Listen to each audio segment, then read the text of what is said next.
Now we will study about the next property of best estimator, that is the consistency or the consistence estimator.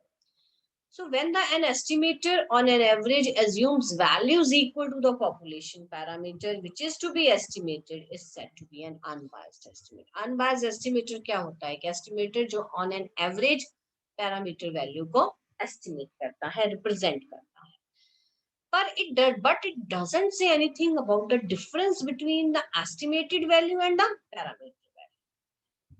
Unbiased ने सिर्फ इतना बताया कि on an average ये parameter value के बराबर है, लेकिन उसने ये नहीं बताया कि दोनों के बीच का डिफरेंस कितना है. सो कंसिस्टेंसी जो है that describe this property and deals with the behaviour of estimators for indefinitely large size as n tends to infinity. So consistency बताती है कि दोनों के बीच का कितना डिफरेंस है, और अगर n टेंड्स टू इंफिनिटी है तो दोनों के बीच का डिफरेंस जो है वो किसको टेंड कर, कितना मिनिमाइज हो रहा है या मैक्सिमाइज हो रहा है. सो ये प्रॉपर्टी कंसिस्टेंसी बताती है and it is an asymptotic property of an estimator. So here's the definition. An estimator theta cap, जब भी थीटा कैप लिखना है it means it is a function of sample value. Theta cap is the estimator, theta cap is the statistic, which is a function of sample values. Is said to be a consistent estimator of the population parameter theta. पहले हमने unbiased estimator की definition पढ़ी, अब पढ़ रहे हैं consistent estimator of the population parameter theta if it converges in all probability to theta as sample size and tends to infinity. किसी भी एस्टिमेटर को कंसिस्टेंट एस्टिमेटर कब कहेंगे? जब वो एस्टिमेटर थीटा को प्रोबेबिलिटी की फॉर्म में कन्वर्ज करेगा. Convergence in probability that you have already studied in your semester 1, the definition of convergence in probability. जैसे जैसे सैंपल साइज बढ़ता, जैसे एक सीक्वेंस होती है ना an, हम कहें सीक्वेंस कन्वर्जेंट है तो हम लिखते हैं an is tending to a as n tends to infinity. उसी तरह यहां पे भी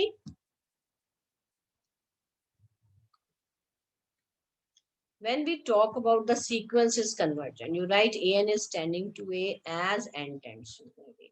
That is mod of an minus a is less than epsilon for all n greater than or equal. उसी तरह थीटा कैप किसको कन्वर्ज कर रहा है? थीटा को. किसमें? इन प्रोबेबिलिटी. मतलब दोनों के बीच का डिफरेंस अगर ई से ज्यादा है, ठीक है जी, तो इस इवेंट की प्रोबेबिलिटी टेंडिंग टू 0 है. और इसका कॉम्प्लीमेंट क्या हुआ? अगर थीटा माइनस थीटा का डिफरेंस लेस देन एप्सिलॉन, या जो भी लिया है, एप्सिलॉन लिया है, ई लिया है, ठीक है जी, और अगर दोनों का, और नहीं इसका complement, it implies probability of theta cap minus theta is less than epsilon और ई. अगर दोनों के बीच का डिफरेंस छोटा हो रहा है तो उस इवेंट की probability tending to 1. Let's see the definition. ये देखो प्रोबेबिलिटी, देखो theta cap minus theta greater than और इक्वल टू, इसका मतलब थीटा कैप और थीटा का डिफरेंस जब बढ़ रहा है तो जितने भी वो सारे इवेंट्स हैं उनकी प्रोबेबिलिटी वो टेंडिंग टू 0 होगी. और जितने भी थीटास जो है वो थीटा का डिफरेंस कम हो रहा है, लेस देन एप्सिलॉन भी आप यहाँ ले सकते हैं, इसकी प्रोबेबिलिटी टेंडिंग टू 1 है as n tends to infinity, and then you will say theta cap is tending to theta in probability. Now let's come to the example.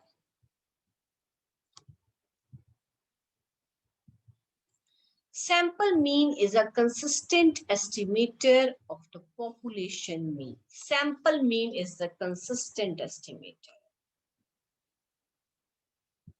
क्या एग्जाम्पल है? Sample mean is the consistent estimator. पीछे आपने किया sample mean is the unbiased estimator of population. बेटा class में इतना जरूर ध्यान से सुनो कि जितना पढ़ाया गया है वो बैठे बैठे ही समझ आ जाए, राइट।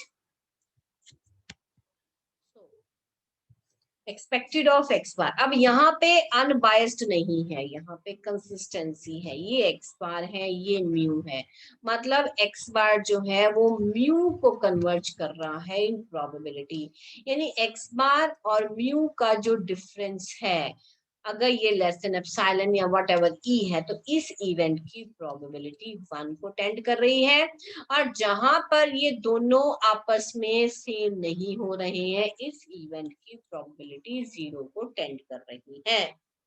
इन जनरल हम कह सकते हैं कि अगर ये हमारा थीटा कैप है और ये हमारा क्या है, थीटा है, तो दोनों के बीच का डिफरेंस लेस देन एप्सिलॉन है, तो that is tending to, right. So let's see how to move forward. First of all, we will consider the population having the values. क्योंकि बेटा यहाँ पे consistency, asymptotically estimator की बात की गई है, asymptotic estimator की। तो जहाँ asymptotic की बात होती है वहाँ हम finite नहीं लेंगे, वहाँ infinite population लेंगे, ठीक है। Let us consider a sample of size n and having the values x1, x2, so on up to xn. Sample mean find out कर लिया। Now beta we will apply here Chebyshev inequality, that is probability mod of x minus mu greater than t is less than or equal to sigma square by. We have just applied the Chebyshev inequality. What is sigma square? That is the variance of x divided by t. So on taking जो हमें वहां requirement है, जो उस हिसाब से capital x को हमने यहाँ ले लिया small x and t is equal to e, and e is a constant which is very small. So now we have expected of x is equal to expected of x bar. बेटा x को x नहीं लेना, capital x को x बार लेना है, क्योंकि हम sample mean को एस्टिमेटर प्रूव करना जा रहे हैं, और एक्सपेक्टेड ऑफ x बार कितना है, म्यू है। क्यों है? क्योंकि हमें जिस पॉपुलेशन से हमने, देखो जिस पॉपुलेशन से हमने सैंपल उठाया उसका मीन कितना दिया है, म्यू दिया है। And variance of x is equal to variance of x bar, वो हमें बताया है sigma square by n। So you will substitute all the values in number 1. So what you will get, probability of x bar minus mu greater than e is less than or equal to sigma square into n into e square. As n tends to infinity, ये जो पीछे वाला है वो tending to 0 हो गया.